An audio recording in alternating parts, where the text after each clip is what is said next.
Hoje à noite, Sueli, com o tema O Livro dos Espíritos. Bom trabalho, Sueli. Deus te abençoe.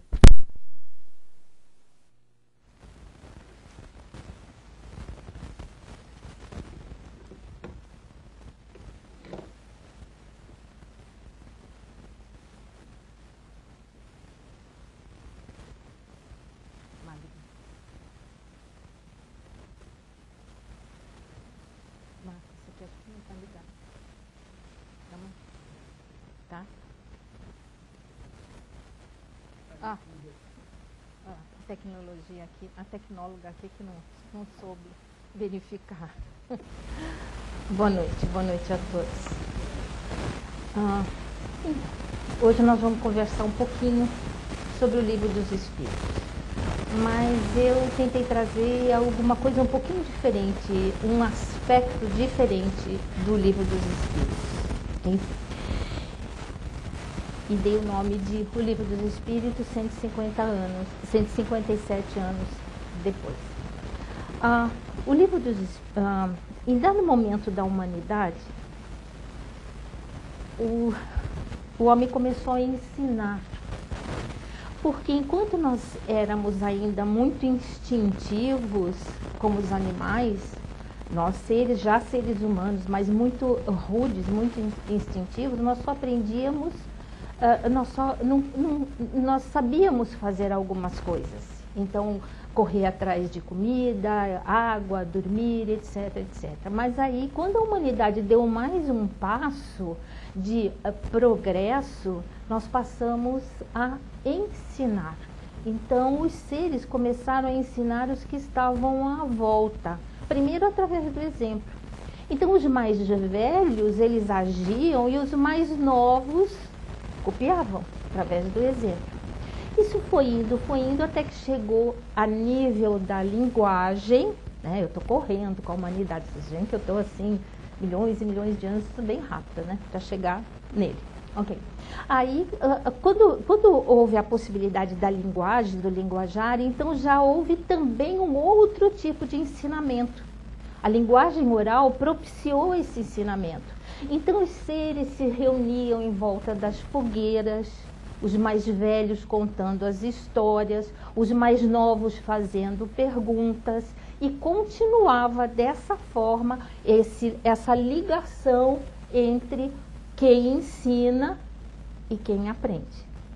E o mundo continua, e o ser humano continua, até que chegou um ponto em que os próprios humanos resolveram registrar o seu conhecimento, as suas experiências nas pedras.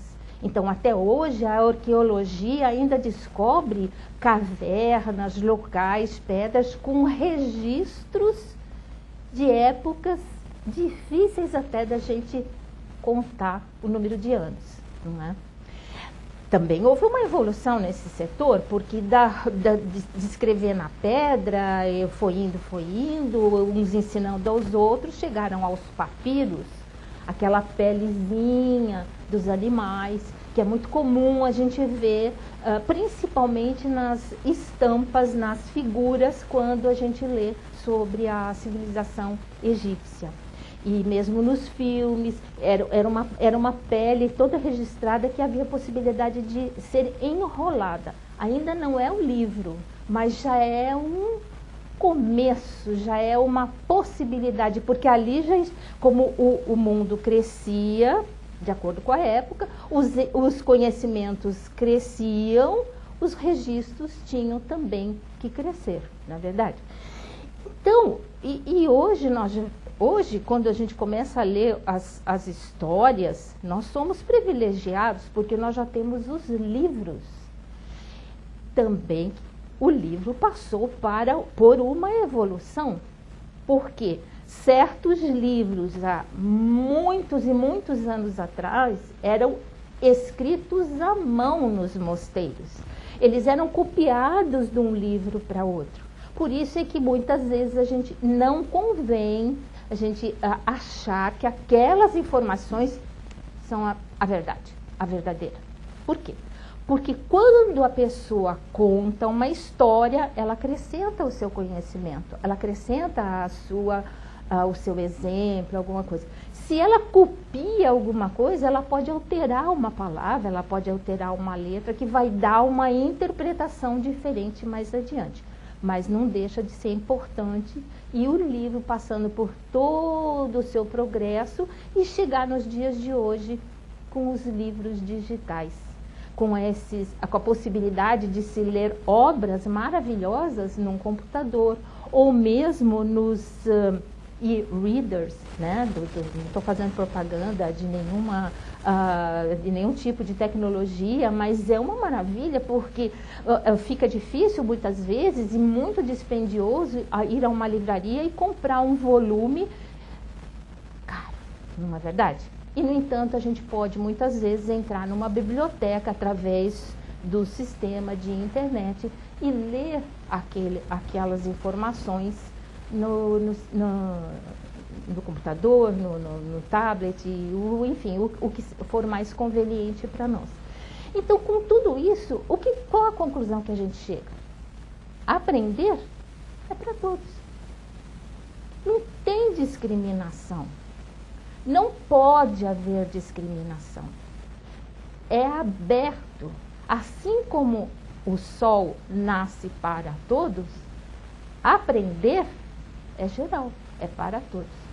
Tanto que elementos que tentam guardar o conhecimento para si, não permitindo que outros povos, ou que outras pessoas, ou que outras famílias, outras nações cresçam através do conhecimento, eles estão fadados a desaparecer. Mais cedo ou mais tarde desaparecem, porque a humanidade, ela é feita para todos. A humanidade aprende, a humanidade ensina. Mas vamos fazer vamos voltar então agora ao livro propriamente dito. Para que haja o ensinamento, precisa haver o ensino e o aprendizado, não é verdade? Então tem que haver dois seres. Eu estou simplificando, eu estou resumindo, gente, para a gente não ficar aqui falando 450 horas, né? Então, tem que haver quem ensina e quem aprende. Esse que ensina traz o seu conhecimento até um certo ponto. E o que aprende vai receber esse conhecimento e continuar com ele. Mas tem que haver um elo de ligação, não é verdade? De alguma forma, precisa haver uma ligação entre o ensino e o aprendizado. Concorda comigo? E nada melhor, apesar de todas as formas de ensinamento, nada melhor do que o livro. Agora, o livro em si, ele tem muito mais valor do que a gente possa imaginar. Eu posso até explicar para vocês, dando como exemplo o Livro dos Espíritos, que é um dos livros básicos da doutrina, uma das formas maravilhosas de se aprender a doutrina dos Espíritos. Então, nós já sabemos que o conhecimento é geral, é para todos, não pode ficar guardado, não deve ficar guardado, mesmo aquele conhecimento simplista, quando alguém ensina um outro a colocar uma distância entre um espaço determinado para plantar uma semente. É um dos ensinamentos mais simples. Então, chegar e falar assim, olha, você planta essa semente aqui, mas você tem que deixar esse espaço e planta essa aqui para que cresça melhor.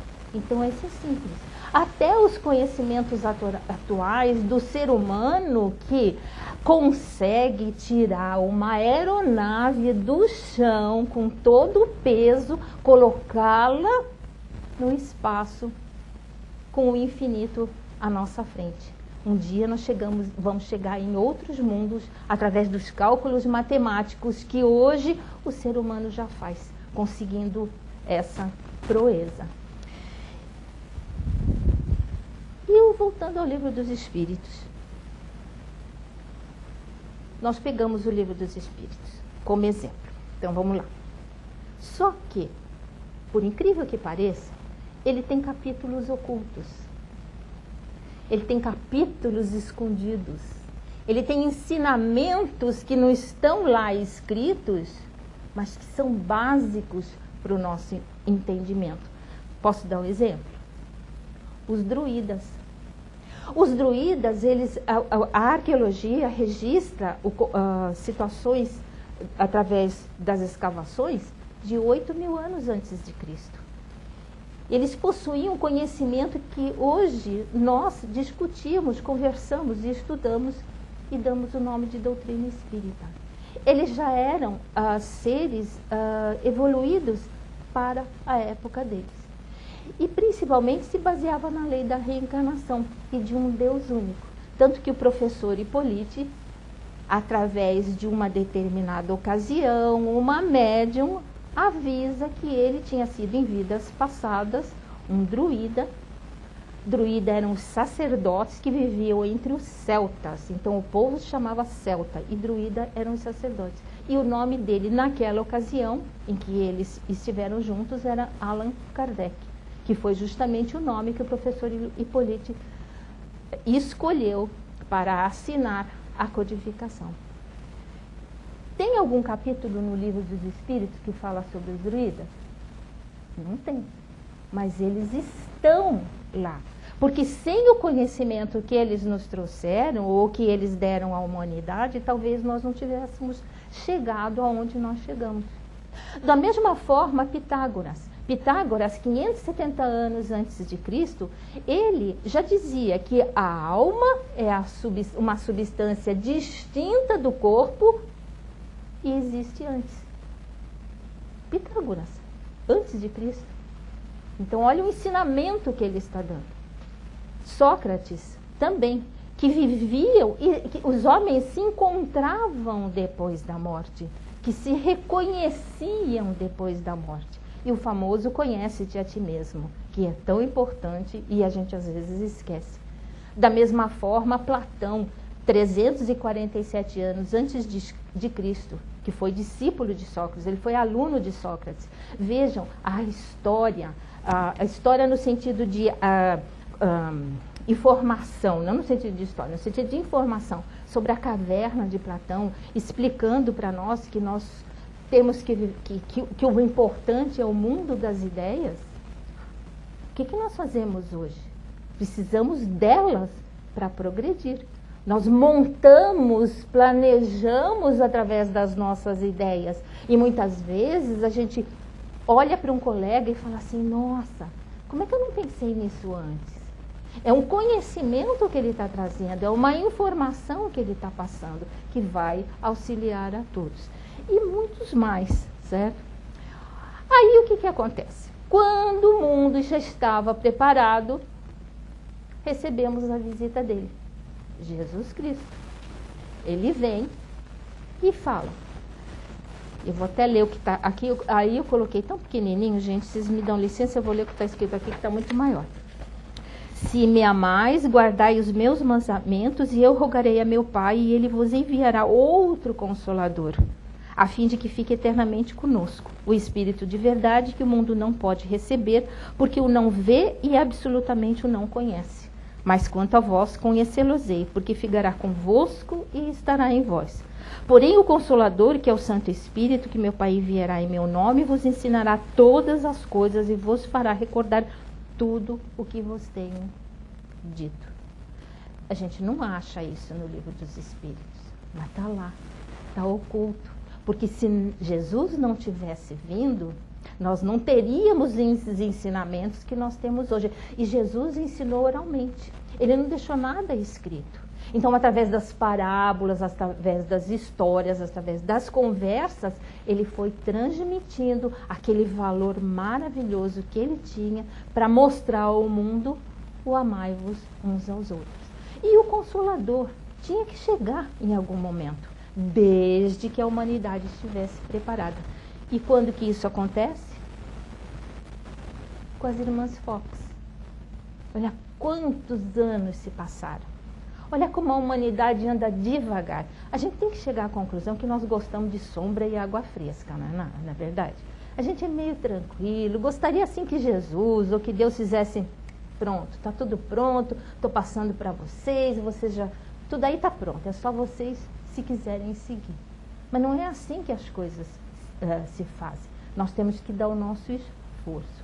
E essas irmãs, que muitos de vocês conhecem, no dia 31 de março, elas entram em contato, é o registro, gente. Isso não significa que antes delas também não tivessem havido contatos, mas esse foi o registro. A história delas é o registro de um degrau que a humanidade cresce.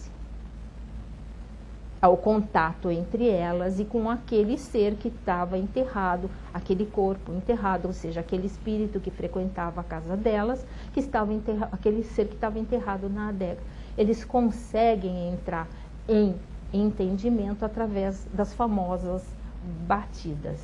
Foi um degrau importantíssimo na história da humanidade. A gente acha os irmãos Fox no Livro dos Espíritos? Não. Mas elas estão lá. O ensinamento, a situação, o fenômeno, todo está lá.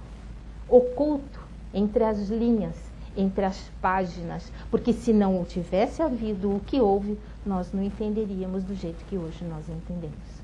Elas foram um verdadeiro marco para a história da humanidade. É o antes e é o depois. É o ensinamento que vem, a ligação, a união e o aprendizado que não tem fronteiras. O aprendizado é infinito. Mas não fica só nisso, não. A gente também pode, no Livro dos Espíritos, que ele juntou todas as informações, o professor Hipólito, ele juntou todas as informações. Por quê? Porque através do que estava acontecendo com elas, foi um fenômeno tão grande, que não ficou restrito só ao local que elas moravam. Cresceu, alguém levou para a Europa e lá foi transformado em fenômeno de festa, reunião de amigos. Então as famílias se reuniam, convidavam os amigos para as batidas, o contato com o mundo espiritual. Mas nada é por acaso. Os engenheiros siderais já tinham percebido isso. E pode ter certeza que foi uma onda, vamos dizer assim, organizada pelo mundo espiritual. Porque estava na hora de nós conhecermos algo a mais. Não é? E elas foram o marco, o começo. Mas não vamos ficar só nelas, não. Existem outros seres que também estão inseridos nos ensinamentos e não aparecem. Por exemplo, esse senhor, Emanuel Swedenborg, ele nasceu em 1688, olha, quase 200 anos antes da publicação do Livro dos Espíritos. Era um ser especial. Ele era diferente, porque ele falava com os espíritos com a maior naturalidade. Numa época que não era comum. Era um homem muito culto, mas muito culto. E é o primeiro registro de clarividência. Clarividência é quando o médium vê através do espírito. Porque ele estando num jantar em Londres, no meio de amigos, ele descreve um incêndio de proporções catastróficas em Estocolmo. Gente, naquela época não havia avião, não havia internet para a gente receber a notícia imediatamente. Então eram só cartas ou pessoas que levavam as informações através das viagens. E ele então descreve. Ele falava que o mundo era um laboratório de almas. Ele dizia também que dos corpos saía uma espécie de fumaça. O ectoplasma, que nós estudamos quando estudamos a doutrina espírita. Não é? Ele era também um profeta, falou de várias coisas que iam acontecer na humanidade que agora não vem ao caso de nós estarmos anotando. Então ele, nascido em 1688, já tinha contato com o mundo espiritual. Só que eles não usavam as palavras que foram estabelecidas ou que foram combinadas a partir do que nós chamamos de doutrina espírita. Não fica só nele, não. Vocês querem ver um outro exemplo também interessantíssimo? Isso aí no caso dele. Olha, era um dos homens dotados era vidente à distância, mantinha um contato diário com os espíritos, falava em um vapor que exalava dos poros, ectoplasma. Era um grande médium. Ele também dizia que o mundo espiritual tinha esferas. E que quando nós morríamos, nós íamos, de acordo com o nosso merecimento, para uma dessas esferas.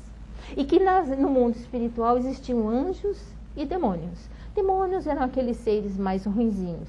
E anjos ele considerava os seres melhores, de mais luz, que ajudavam mais. E que o homem não perdia nada com a morte, tanto que ele dizia que não adianta na hora que vai morrer se arrepender do que fez, né? O famoso arrependimento na hora da morte, né? Oba, vou morrer, então deixa eu me arrepender para chegar lá melhorzinha. Não adianta, tem que ser o processo de vida que vai conosco, quando nós chegarmos em outra dimensão, é o que nós vamos mostrar. O que nós somos. Não vamos ficar só nele, não. Esse aqui também, Daniel Douglas Home, era um escocês. Ele nasceu em Edimburgo. Era um médium especial de manifestações ostensiva. Ele tinha efeitos... perdi a palavra, Renato, ajuda. Efeito físico. Ele era um médium de efeitos físicos. Ele era do tipo assim, estava conversando, começava a ficar subindo, levitava. Era dele. Era uma qualidade, era um talento dele. Era sério, não gostava das coisas em ordem, teve uma infância difícil, entendeu? Os instrumentos de música tocavam perto dele. Por quê? Porque ele era de efeitos físicos, né?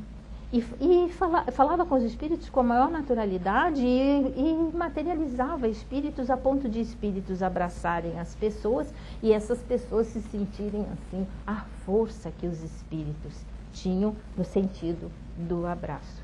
Esse foi um ser especial. Ele também não está no livro dos espíritos, mas ele está oculto, ele está nos capítulos necessários para nós chegarmos ao livro dos espíritos, como nós conhecemos hoje. Outro também muito importante, esse aqui, Andrew Jackson Davis, americano, nasceu perto de Nova York. Nasceu muito franzino, nasceu muito de uma família muito simples. Até a adolescência ele não tinha estado na escola, ele não teve oportunidade de estudo e, no entanto, se transformou num médium vidente maravilhoso. Ele olhava e via a pessoa por dentro. Ele detectava o problema físico que a pessoa tinha. Escreveu livros, inclusive ainda existem livros que podem ser acessados, que podem ser lidos. E ele, como profeta, ele falou várias coisas. Vocês querem ver? Ele ajudava os médicos e ele dizia que Hipócrates o ajudava a fazer os diagnósticos. Profetizou o carro, a máquina de escrever e o transporte aéreo. Vocês já imaginaram, em 1826, falar sobre transporte aéreo? A partir de 1826, não necessariamente no ano que ele nasceu. Falar sobre a máquina de escrever quando grande parte das pessoas eram praticamente analfabetas? O que é isso? Seria a mesma coisa que no mundo de hoje viessem para nós descrever alguma coisa que a gente vai dizer, ficção científica. A gente não vai entender, porque a gente não tem os elementos para entender, não é? E naquela época era muito pior, porque hoje praticamente todos nós somos alfabetizados, não é? E também profetizou o aparecimento do Espiritismo. Esses são os livros. Além do livro dos Espíritos, nós temos esses 4 livros, que são os livros básicos da doutrina. Eles muito ensinam. E se eu estou falando do livro dos Espíritos e dos ensinamentos ocultos, dos ensinamentos das entrelinhas, que nós podemos receber, todos esses livros têm outros ensinamentos que fazem parte, inclusive, do nosso progresso. Então, vocês vejam, precisou que o professor Hippolyte, precisou que Jesus viesse, precisou que o professor Hippolyte tomasse conhecimento das mesas girantes, das batidas, das irmãs Fox. Precisava que a Europa transformasse aquele fenômeno numa festa, onde todo mundo participava, com perguntas sérias, com perguntas ridículas, com perguntas bobas, para que o professor Hippolyte, juntando tudo, nos desse de presente esses 5 livros. Não, ele não ficou só nesses, existem mais. Então, todos esses livros têm ensinamentos que são básicos e baseados em situações que vieram acontecendo através do mundo. Esses livros, eles são o link para o nosso aprendizado e para a continuação do nosso aprendizado. Nós não temos parâmetros, nós não temos barreiras. Através deles, nós podemos chegar em píncaros inimagináveis. E se eu estou falando isso da doutrina, vamos estender isso para o mundo lá fora. Então, aqueles que se dedicam às matemáticas, aqueles que se dedicam às ciências, aqueles que se dedicam às artes, então todos têm possibilidade de transmitir os próprios conhecimentos e fazer com que os outros adquiram esses conhecimentos como base para um caminho infinito. Os livros continuam ensinando, mesmo quando nós estamos estudando sozinhos, mesmo quando nós estamos lendo. Então, se a gente lê um romance, não é bem um estudo, é uma leitura, ela é agradável, sempre tem alguma coisa que vai nos ensinar. Agora, quando nós pegamos um livro de estudo, já a leitura tem que ser diferente. Tem que ser uma leitura mais calma, tem que ser uma leitura mais pausada, ler um parágrafo, entendeu, passa para o seguinte, não entendeu, volta. A gente sugere aos companheiros que quando lerem um desses livros da doutrina e não entenderem alguma coisa, tragam uma pergunta para fazer aqui para a gente. Um de nós vai saber responder. Porque nós estudamos, todos os que estão aqui na casa estudam, entende? Uns têm mais interesse num aspecto, outros têm mais interesse no outro aspecto, mas alguém vai dar a resposta. O importante é não passar por cima, depois eu vejo. Não entendeu? Traz para nós, e nos ajuda também, entendeu? Porque se nós não sabemos, se é um aspecto que a gente não está levando em consideração, nós também vamos buscar as respostas e todo mundo sai ganhando. Então, esses livros são básicos e quando a gente está com um livro, ele continua ensinando. Por exemplo, Leon Denis. Leon Denis foi um filósofo, foi um estudioso da doutrina e foi o propagador da doutrina espírita na região da França.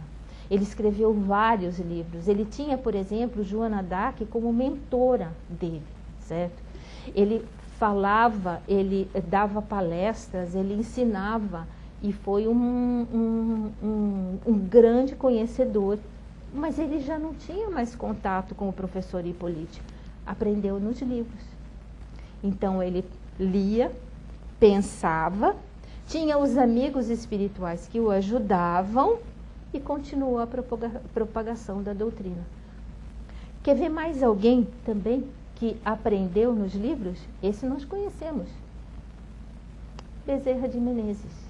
Ele não teve contato com o professor Hippolyte, mas recebendo de presente um livro dos Espíritos, ele praticamente devorou. E ele dizia que ali estavam as respostas das quais ele nem sabia que gostaria de perguntar. E é uma figura maravilhosa. Aparece muitas vezes para companheiros nossos, os ensinamentos, os livros que ele dita, as mensagens que ele manda, todas têm um cunho de ensinamento.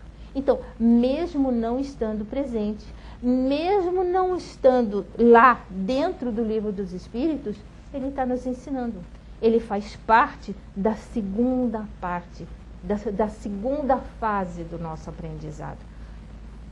Precisamos de quem nos ensine, precisamos de um link, precisamos de uma união, de uma ponte, para nós continuarmos aprendendo, não é verdade? Quer ver outro também maravilhoso que vocês conhecem? Também não tem nenhum capítulo dele no Livro dos Espíritos, mas também um grande propagador das verdades, um grande propagador dos ensinamentos dos Espíritos. 411 livros publicados. Se é que eu estou errando, pode ser até que tenha mais, certo? Livros que já estão no domínio público. Então, quando vocês souberem de um título, coloquem na internet e aparece o livro para vocês fazerem a cópia no computador e usufruírem dos ensinamentos, certo? Esse ser nosso companheiro de caminhada tão lindo, não é? Portanto, gente, voltando ao assunto, o livro, ele é um professor calado, ele é um professor quieto, mas ele está ali pronto para mostrar os ensinamentos. E o Livro dos Espíritos é um professor mudo da doutrina espírita. Ele é o resumo de todos os acontecimentos anteriores. Ele é o resultado de todos aqueles filósofos da humanidade, todos aqueles seres que trouxeram ensinamentos. E ele está pronto para nós abrirmos. Ele está pronto para nós usufruirmos desses ensinamentos. Portanto, vamos dar mais valor ao livro, vamos dar mais valor aos professores, principalmente aqueles de responsabilidade, aqueles que a gente respeita, aqueles que se interessam por ensinar, em todos os aspectos, não só dentro da casa espírita, no mundo lá fora também. Que Jesus nos abençoe. Obrigada.